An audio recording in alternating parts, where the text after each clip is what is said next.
past fall semester, I participated in St. Olaf's Biology and South India program with 4 other students.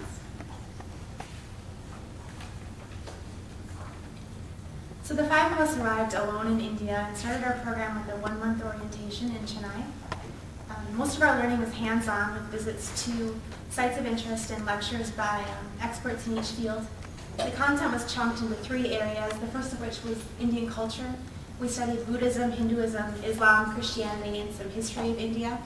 The second unit was ecology, and the third unit was poverty and health. We spent the remaining 3 months in India with 6 weeks at each of our research sites. I worked in both Pondicherry and Vellore. So the project I'll be talking about today was looking at analyzing performance and reach of school vision screening programs, and then access to follow-up care after a failed school vision screening. I worked with the ophthalmology department at the Shaipan Institute for Health, Research and Leprosy Center in Caregiver, India. So in 1994, the government of India set up the School Eye Screening Program, SES, to perform vision screening for children 10 to 15 years of age in public schools. The program also provides free spectacles to children whose families cannot afford to purchase them. The goal of the program is to screen all students once during their school years. And the most common condition that was identified through school eye screening was refractive errors, and they are found in around 4% of all children.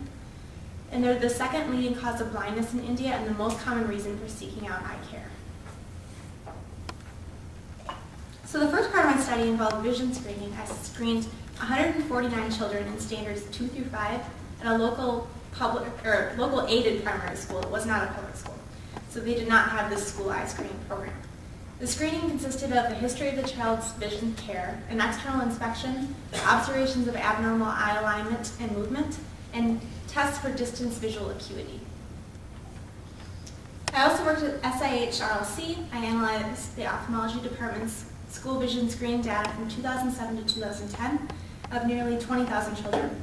I also spent a lot of time observing practices in the clinic and interviewed the staff about their perceptions of the current screening programs, barriers that are preventing children from getting access to care, and their thoughts on the strengths and areas of improvement. The last part of my study consisted of caregiver interviews. I interviewed 50 people in 2 surrounding villages. The interviewees were required to maintain residence with a child between pre-kindergarten and 12th standard and be able to answer questions about their vision screening history. Some of the questions I asked them through the help of a translator included questions about the child's vision screening history, the caregiver's knowledge of the importance of eye health, their preferences for facilities for obtaining eye health care, and barriers faced by their family in obtaining eye care for their children. Some of my results from the SIH-RLC screening of almost 20,000 children. Over the past 4 years, the most common vision condition identified were refractive errors in about 5% of the children. They were higher in older children in standards 6 through 12 than in children in 1 through 5, 5th standard. And it was also found that females suffered from refractive errors at a higher prevalence than males.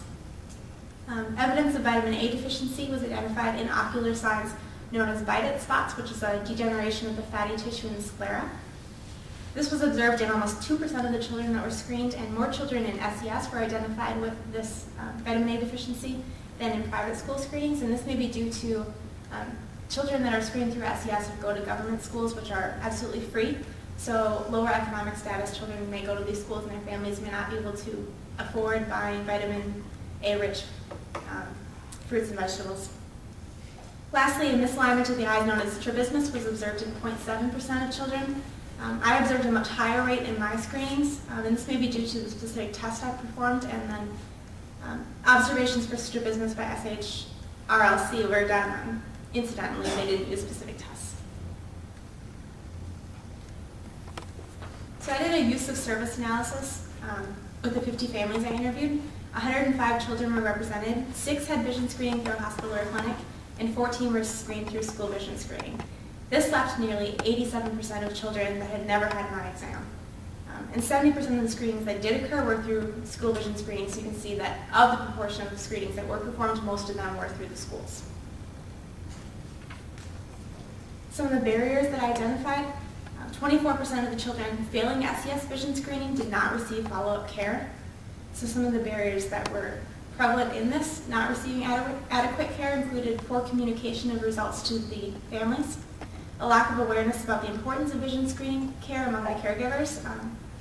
9 of the 50 caregivers believed that childhood eye exams are unimportant, and only 1 actually brought their child in for regular eye screening.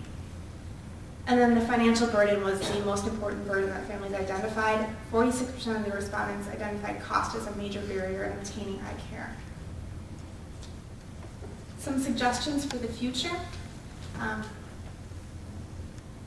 I suggest that there is more vision screening in more schools at younger ages. A large collection of research shows that screening or early detection of vision issues is equatable to easier treatment of these issues. This is especially true for strabismus, where you can have surgical intervention at younger ages and it can be corrected, but at older ages it may not be possible for this to alter the optical nerve function.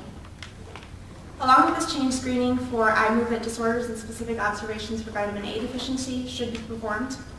Results of school vision screening should be conveyed directly to the child's caregivers to eliminate the barrier of insufficient communication.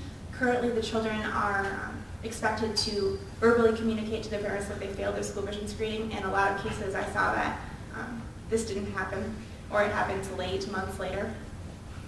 Additionally, community education about the importance of eye care should be integrated with existing community programs.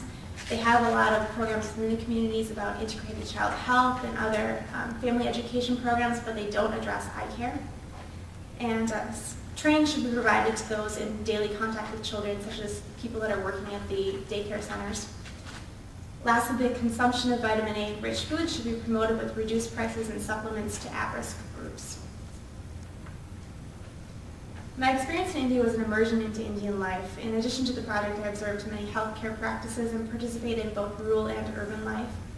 Spending 4 months in India really encouraged me to grow in my independence and my understanding of my role as a citizen of the world. And I really enjoyed the time that I spent with healthcare. I got to see a couple babies delivered, and I worked in a lot of different areas. And then my second project also involves a lot of lab work. I worked with malaria research, so I got a broad view of India, both living in Chennai and then in this rural area where I was 10 minutes away from any town. And I saw a lot of what India has to offer.